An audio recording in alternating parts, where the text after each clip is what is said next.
অনেক দিন পর প্রথম রাউন্ডে জয়েন্ট এন্ট্রান্স বোর্ডের সরকারি কলেজগুলির আসন প্রথম রাউন্ডে ভর্তি হয়ে গেছে অনেক দিন পর।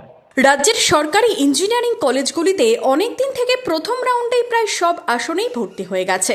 Baharampur government college of engineering and textile technology কলেজের অনুষ্ঠানে যোগ দিয়ে দাবি করলেন রাজ্যের উচ্চশিক্ষামন্ত্রী। এবার শতবর্ষে Berhampore government college of engineering and textile technology শতবর্ষ উদযাপনের সূচনা করলেন রাজ্যের শিক্ষামন্ত্রী জগন্নাথ চট্টোপাধ্যায়।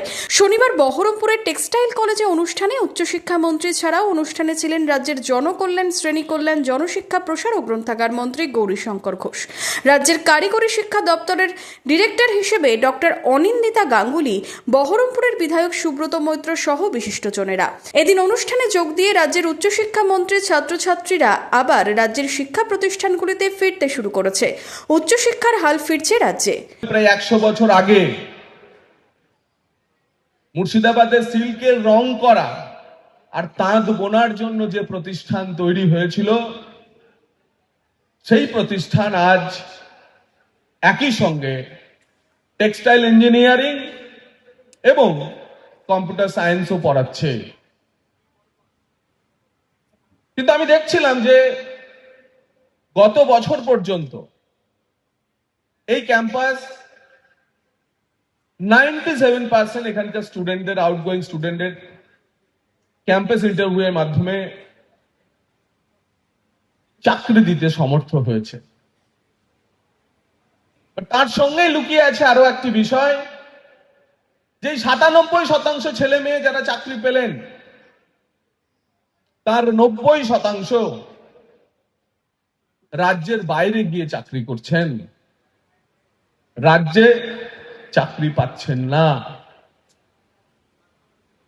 এখানেই লুকিয়ে আছে যে গত 100 বছরের এই প্রতিষ্ঠানের ধারাবাহিকতার সাফল্যের সঙ্গে এই বাংলার ব্যর্থতার গাথা।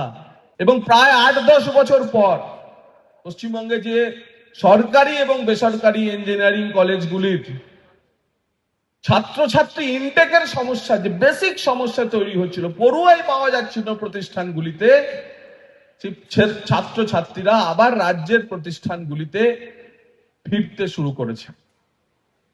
একই জিনিস সাধারণ ডিগ্রি কলেজগুলিতেও হয়েছে।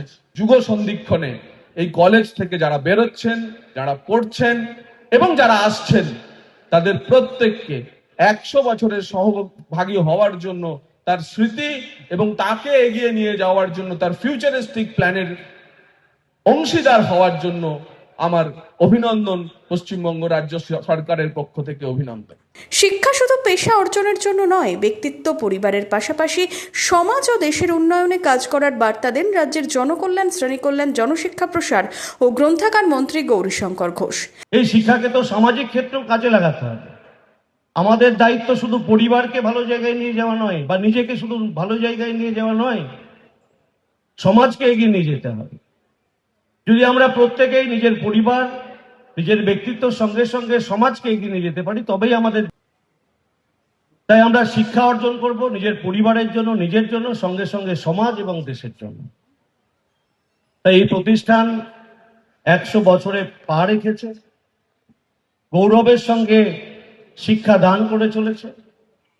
যারা শিক্ষা নিয়েছেন দেশ বিদেশ বিভিন্ন জায়গায়, তারা গৌরবের সঙ্গে কাজ করছেন, এই কলেজের সুনাম বৃদ্ধি করেছে। আমি চাইবো আজকে যারা ছাত্রছাত্রী রয়েছে, তারাও আগামী দিনে এই কলেজের গৌরব বৃদ্ধি করবে, নিজেদেরকে যেমন তৈরি রাখবে, তৈরি করবে, ঠিক তার সঙ্গে সঙ্গে নিজের পরিবার, নিজের সমাজ এবং দেশের কথা মনে রেখে আগামী দিন এই বিদ্যালয় থেকে শিক্ষা নিয়ে, আমাদের এই মহাবিদ্যালয় থেকে শিক্ষা নিয়ে দেশের সুনাম বৃদ্ধি করবে। এবছর রাজ্যের সরকারি বেসরকারি কলেজ বিশ্ববিদ্যালয়গুলিতে ডিগ্রি কোর্সে এখনো পর্যন্ত প্রায় 4 লক্ষ ছাত্রছাত্রী ভর্তি হয়েছে। ক্যাম্পাসে আস্থা ফিরছে বাংলার নতুন পড়ুয়াদের বলেই দাবি করেছেন উচ্চশিক্ষামন্ত্রী জগন্নাথ চট্টোপাধ্যায়।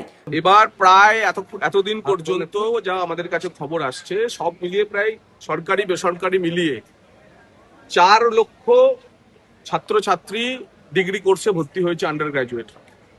উচ্চ মাধ্যমিক পাশ করে বেরোয় 6 লক্ষ ছাত্রছাত্রী। এর মধ্যে ইঞ্জিনিয়ারিং ইত্যাদিতে চলে যায় প্রায় 50,000, 50 থেকে 60,000। বাইরে চলে যায় 50-60 হাজার 70 হাজার বা 1 লাখের মতো ছাত্রছাত্রী, এবং বাকি যে ছাত্রছাত্রী পড়ে রইলো তাদের মধ্যে প্রায় 4 লক্ষ ছাত্রছাত্রী সরকারি বেসরকারি বিশ্ববিদ্যালয়গুলি মিলিয়ে আন্ডার গ্রাজুয়েটে ভর্তি হওয়াটা আসার কথা। তার অর্থ হচ্ছে যে ক্যাম্পাসে আস্থা ফিরছে বাংলার নতুন পূর্বাদে। Bureau report, imagine community media.